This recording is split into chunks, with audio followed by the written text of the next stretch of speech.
প্রিয় শিক্ষার্থীবৃন্দ, তোমাদের সবাইকে প্রীতি এবং শুভেচ্ছা জানিয়ে আজকের ক্লাসটি আমি শুরু করতে যাচ্ছি। আমাদের আজকের বিষয়টি হচ্ছে নত্যবিধান। আমরা আজকে নত্যবিধান নিয়ে কথা বলবো।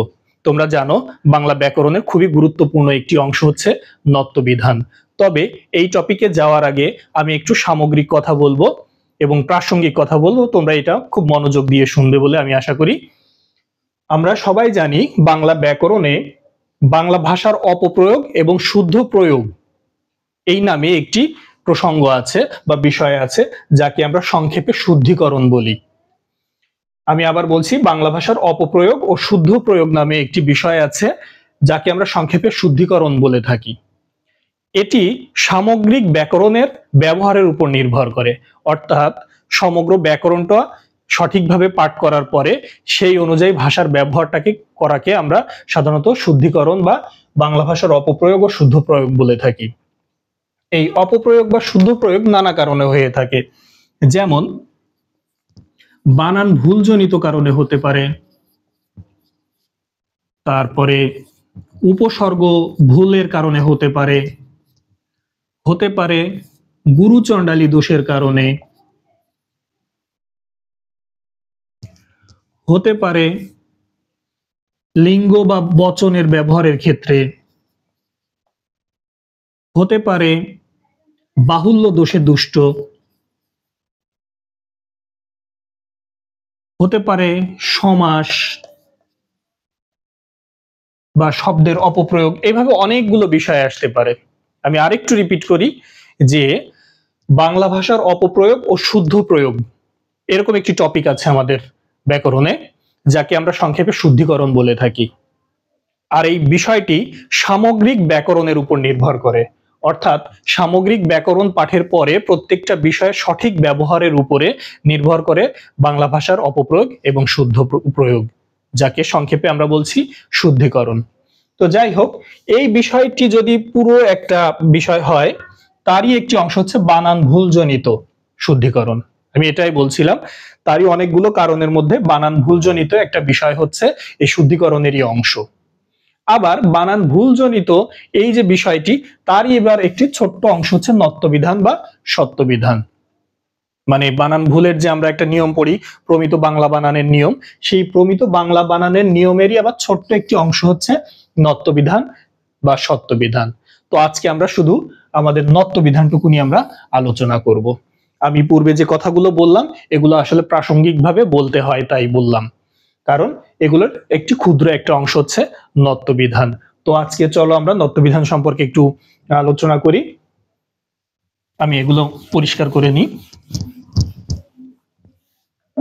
নত্যবিধান কি? প্রথমে আমাদের জানতে হবে নত্যবিধান কাকে বলে। সাধারণভাবে বাংলা ভাষায় নত্যবিধানের ব্যবহার নেই।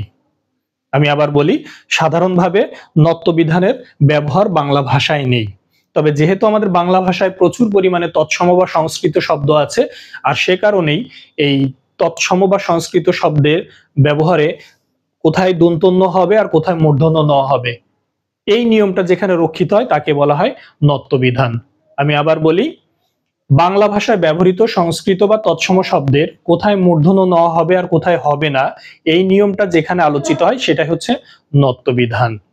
তো প্রথমে বললাম যে বাংলা ভাষায় বা বাংলা শব্দে সাধারণত নত্যবিধান নেই, আছে তৎসম বা সংস্কৃত শব্দে। তো প্রথমে আমরা দেখতে পাবো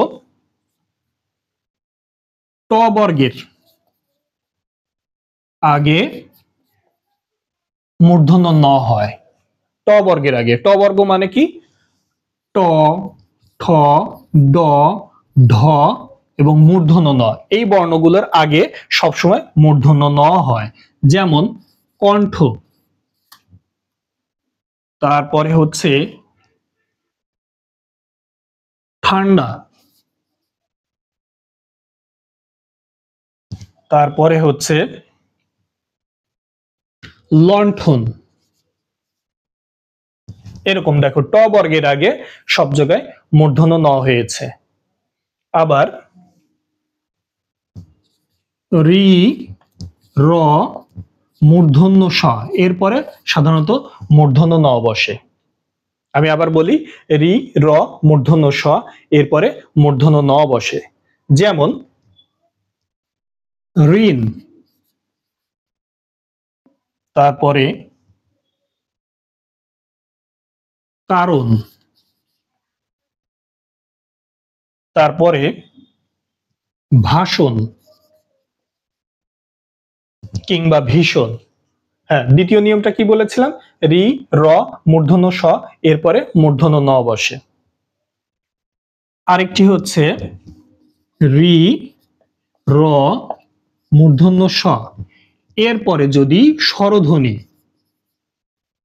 স্বরধ্বনি, স্বরধ্বনি বলতে কিন্তু সবগুলোই অ থেকে একদম শেষ পর্যন্ত 11টি এই স্বরধ্বনি থাকে, অথবা প বর্গ থাকে, প বর্গ মানে প ফ ব ভ ম, অথবা ক বর্গ থাকে, অথবা অন্তস্থ জ, অন্তস্থ অ, হ, ব, অনুস্বর এগুলো থাকে, তবে সেক্ষেত্রেও কি বসে? মূর্ধন্য ন বসে। একটু কঠিন মনে হচ্ছে, আমি আবারও বলছি, রি র মূর্ধন্য স, এরপরে যদি আবার স্বরধ্বনি থাকে, অথবা প বর্গের কোনো ধ্বনি থাকে, অথবা ক বর্গের কোনো ধ্বনি থাকে, অথবা অন্তস্থ জ, অন্তস্থ অ, হ, ব কিংবা অনুস্বর থাকে, তো তারপরে মূর্ধন্য ন বসে। কিরকম? যেমন কৃপণ, কৃপণে দেখো রিকার আছে, রিকারের পরে প আছে, এই যে বলেছিলাম রি এর পরে প বর্গ যদি থাকে, যে প আছে, এই জন্য পরেরটা মূর্ধন্য ন হয়েছে।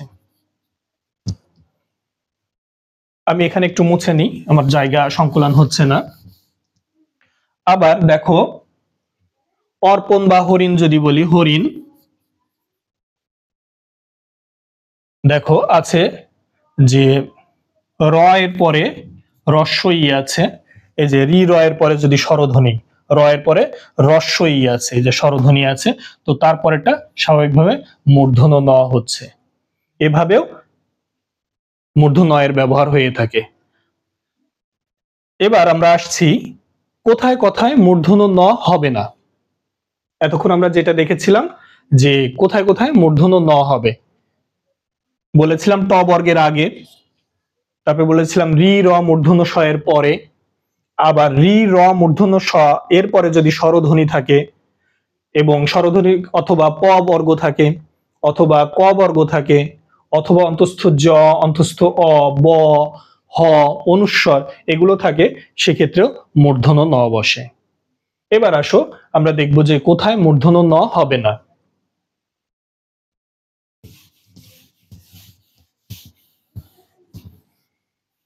মূর্ধন্য ন হবে না দেশি শব্দে। এটা শুরুতেই বলেছিলাম যে দেশি শব্দে মূর্ধন্য ন হবে না। 2, তদ্ভব বা খাঁটি বাংলা। তদ্ভবের আরেক নাম হচ্ছে খাঁটি বাংলা শব্দ, এক্ষেত্রেও মূর্ধন্য ন হবে না, মানে নত্যবিধান প্রযোজ্য নয়। বিদেশি শব্দে হবে না,